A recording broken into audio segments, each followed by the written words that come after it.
హైదరాబాద్ కిమ్స్ హాస్పిటల్లో జరిగిన cancer awareness కార్యక్రమంలో మెగాస్టార్ చిరంజీవి పాల్గొన్నారు. ఆయన మాట్లాడుతూ ఆరోగ్యం పట్ల అశ్రద్ధ వహించవద్దని అన్నారు. మన శరీరం మనకు ఎప్పటికప్పుడు మార్పులను సూచిస్తుందని, శరీరంలో వస్తున్న మార్పులను గ్రహించి వెంటనే వైద్యులను సంప్రదించాలన్నారు.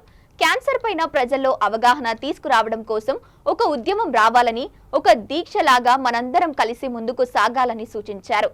ఈ ఉద్యమంలో నేను కూడా ఒక రేణువు అవుతానని, అవేర్నెస్ కార్యక్రమంలో ముందు వరుసలో ఉంటానని, ఎవరైనా షార్ట్ ఫిలింలు చేస్తే నటించడానికి సిద్ధమని మెగాస్టార్ చిరంజీవి అన్నారు.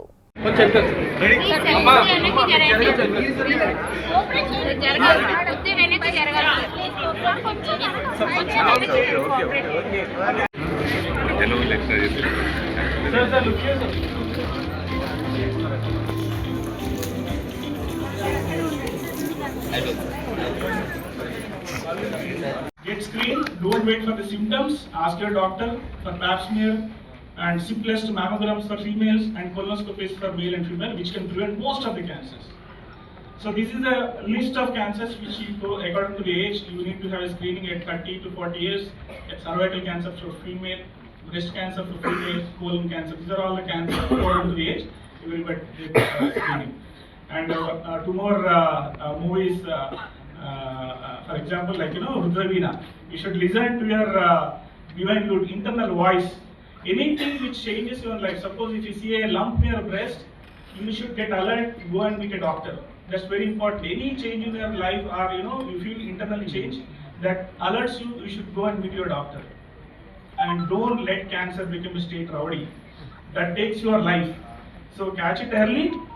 Regular screenings like pap smear and mammogram will protect you from future cancers. Conclusion: enjoy your life like a Garana Mogudu life, a life and happiness, and let's be say Raida, that is ready to fight the cancer. This is my last slide, and thank you. So, మానసిక సంతృప్తి ఇచ్చేటువంటి occasion నేను భావిస్తున్నాను. ఈ అకేషన్కి విచ్చేసినటువంటి మా మిత్రుడు, ఎప్పటికీ నాకు బాగా పరిచయం ఉన్నటువంటి వ్యక్తి, ఈ సంస్థ కిమ్స్కి చైర్మన్ ఎండి అయిన భాస్కర్రావు గారికి, అట్లాగే ఇంతమంది విజేతలు, సర్వయో సాధనాన్ని అప్పటి చాలా జాగ్రత్తగా మాట్లాడుతున్నాను. క్యాన్సర్ విజేతలు ఎవరైతే కౌంటర్ చేశారో వారందరూ దేవుడుగా కొలుస్తూ ఆయన ప్రాణం పోశారు అని అంటున్నారంటే కనుక డాక్టర్ మధు గారి మీద నా అభిప్రాయం ఎన్నో ఇతరు పెరిగింది. అలాంటి డాక్టర్ మధు గారికి, ఆయన అన్ని రకాలుగా ఉన్న మరొక డాక్టర్ నరేంద్ర కుమార్ గారు, ఆయన ప్రజెంట్ చేసిన ఇది చూస్తుంటే కనుక చాలా అది ఎంటర్టైన్మెంట్ అంటాను నేను. ఎంటర్టైన్మెంట్ అండ్ ఎడ్యుకేషన్ రెండు కలిపి చాలా చక్కగా ప్రజెంట్ చేశారు.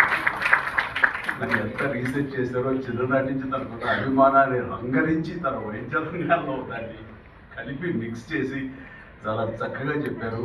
అంటే ప్రతి వాళ్ళకి మాస్ లెవెల్లో హద్దుకునేలాగా ఉందని నిజంగానే వెళ్ళి అది ఎంటర్టైన్మెంట్ లాగా అనిపిస్తున్నారు. డాక్టర్ నరేంద్ర కుమార్ గారికి, అలాగే డైరెక్టర్ సాహు గారికి, అలాగే ఇతర డాక్టర్